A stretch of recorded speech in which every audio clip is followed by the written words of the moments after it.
Bonjour, voici la capsule de méthode numéro 6, raisonner à partir de résultats expérimentaux. Alors une expérience est toujours réalisée dans le but de répondre à un problème. Par exemple, on se demande ce qui est nécessaire à la vie d'une plante. Avant de pouvoir imaginer le protocole d'une expérience, un scientifique doit toujours émettre des hypothèses.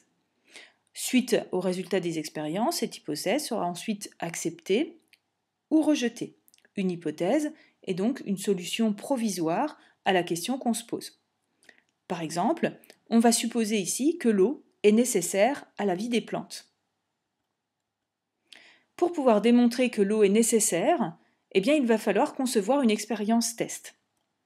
Cette expérience test est la suivante, donc on prend un pot, on met de la terre, on met des graines, mais on ne met pas d'eau, et on regarde si la plante se développe ou non.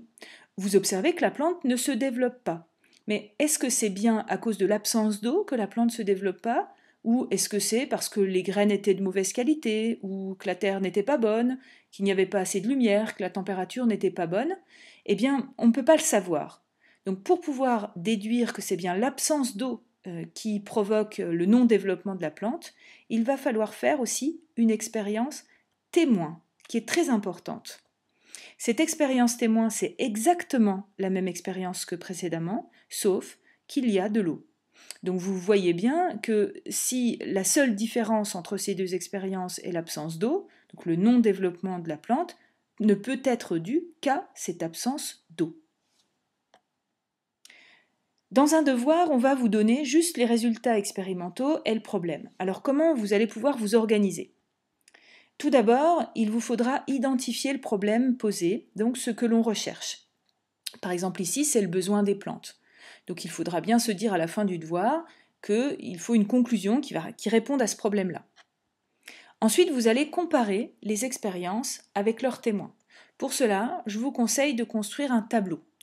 Dans ce tableau, vous allez comparer les expériences 2 à 2, trouver le seul facteur qui va varier entre ces expériences, faire des observations et des déductions. Poursuivons notre exemple. Donc les deux expériences comparées sont les suivantes, l'expérience 1 et l'expérience 2.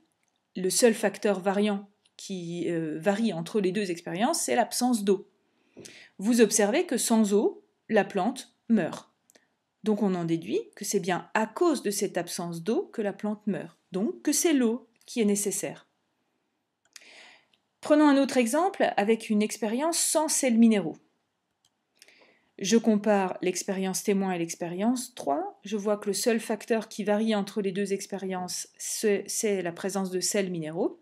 J'observe que sans sels minéraux, les plantes se développent peu, donc j'en déduis que les sels minéraux sont nécessaires. On peut se demander s'il est possible de comparer les expériences 2 et 3 ensemble. J'observe que les facteurs variants, c'est la présence d'eau et la présence de sels minéraux. J'observe dans les deux cas qu'il n'y a pas de développement. Mais là, vous voyez bien que je ne peux pas déduire, puisque je ne peux pas savoir si l'absence de développement est due à l'absence d'eau ou à l'absence de sels minéraux.